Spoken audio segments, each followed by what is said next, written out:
Halo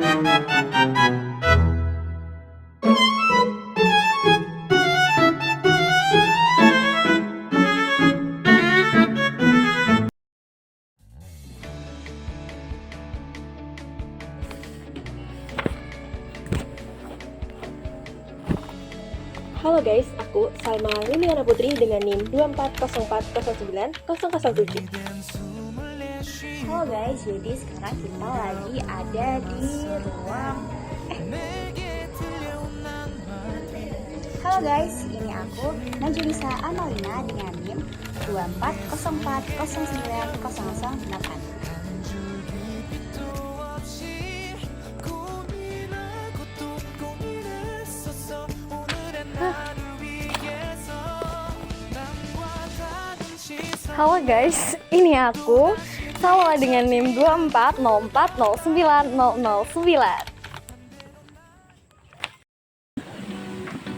Masih lama gak sih Sal? Nggak tahu aduh Sal, hati-hati. Aduh, nggak tahu Sal, kenapa ya? Kok kayak gitu loh, kayak ada yang lepas, tapi nggak tahu apa. Ada yang lepas. Iya, kayak apa sih, kayak tulangnya kayak lepas gitu. Oh, nggak tulang kayak itu Sal. Mungkin itu jaringan ikatmu. Bentar, jaringan ikat. Iya. Jaringan ikat itu apa ya? Kayak pernah denger tapi apa ya? Apa ya jaringan ikat?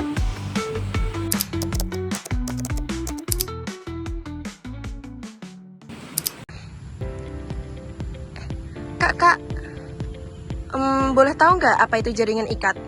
Jaringan ikat? Iya. Boleh banget. Jadi jaringan ikat itu adalah salah satu dari 4 jenis jaringan yang ada di dalam tubuh makhluk hidup, dimana fungsinya itu untuk menghubungkan, menyokong, dan juga melindungi jaringan dan organ lainnya. Nah, jaringan ikat ini tersusun atas sel-sel yang tersebar dalam matriks ekstraseluler yang tersusun atas serat, yaitu kolagen, elastin, dan juga retikuler, dan juga zat dasar baik cair, padat, maupun gel. Oke teman-teman, setelah kita tadi mendengar pengertian dari jaringan ikat itu, ada nih beberapa komponen-komponen yang menyusun jaringan ikat. Apa aja sih Kak? Yang pertama yaitu sel.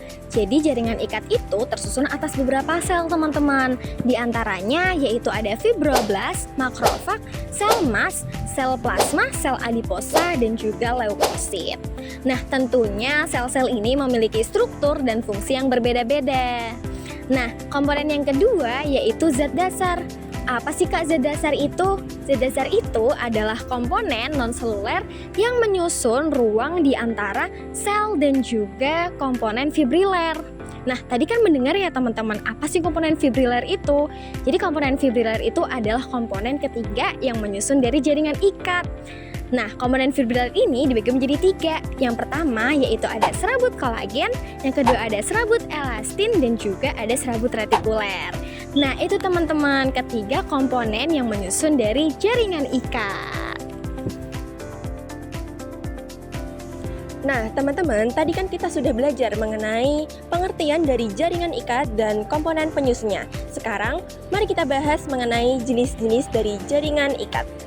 Nah, jaringan ikat berdasarkan tingkat diferensiasinya dibedakan menjadi 2 macam, yaitu jaringan pengikat embrional dan jaringan pengikat dewasa.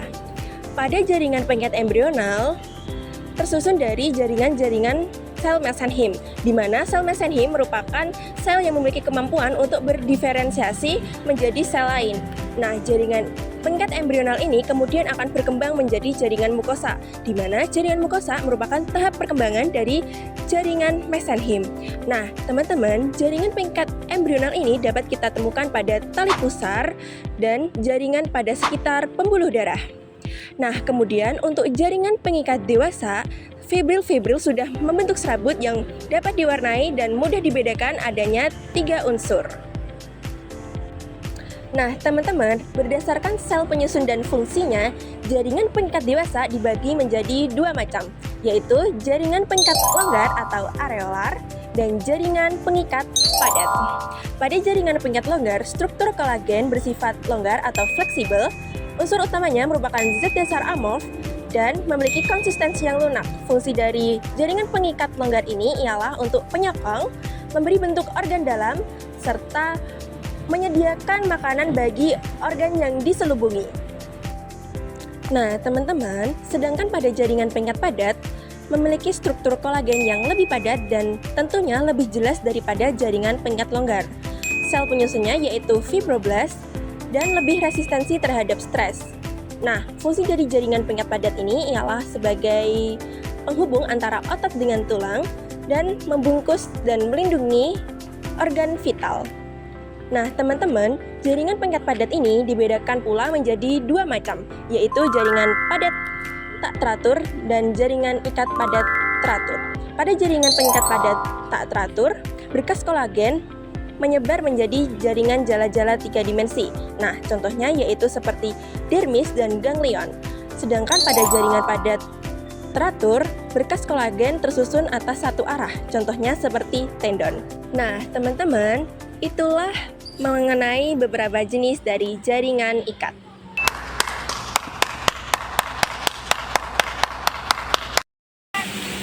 Lin, kamu ke Curug pakai kaos gini emang gak kedinginan? Enggak dong, kan di tubuh kita ada jaringan adiposa. Hah? Jaringan adiposa? Emang ada hubungannya sama jaringan adiposa? Ada dong. Yuk cari tahu!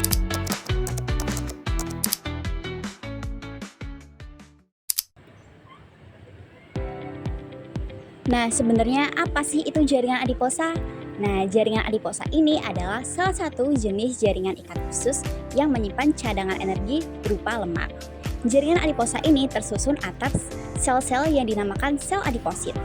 Nah, jaringan adiposa ini berfungsi untuk pelindung organ, menyimpan cadangan lemak, dan juga mengatur suhu tubuh. Jaringan adiposa dibagi menjadi dua jenis, yaitu ada adiposa putih dan juga adiposa coklat. Nah, adiposa putih ini lebih banyak ditemukan pada jaringan tubuh orang dewasa yang berfungsi sebagai penyimpan cadangan energi. Sementara adiposa coklat lebih banyak ditemukan pada bayi dan juga anak-anak yang berfungsi sebagai pengatur suhu tubuh. Nah, berdasarkan strukturnya, jaringan adiposa dibagi menjadi dua, yaitu unilokuler dan juga multilokuler. Jaringan lemak unilokuler hanya memiliki satu vakuola besar sebagai tempat penyimpanan cadangan energi. Nah, di dalam jaringan lemak unilokuler ini terkandung karotenoid yang larut dalam tetes lemak. Jaringan multilokuler memiliki hanya beberapa vakuola dengan banyak mitokondria. Nah, jaringan multilokuler ini banyak disebut sebagai jaringan adiposa coklat karena mengandung banyak kapiler darah yang bersebaran. Nah, penyebaran jaringan adiposa multilokuler ini lebih sedikit dari jaringan adiposa unilokuler. Lalu apa sih hubungannya dengan pengaturan suhu tubuh pada cuaca dingin? Nah, jaringan adiposa ini menyimpan lemak pada jumlah yang besar yang berfungsi sebagai isolator panas. Lemak akan membantu mengurangi kehilangan panas dari tubuh ke lingkungan luar yang membantu suhu tubuh tetap stabil pada cuaca dingin. Nah, itu dia teman-teman mengenai jaringan adiposa dan juga hubungannya dengan pengaturan suhu tubuh pada cuaca dingin.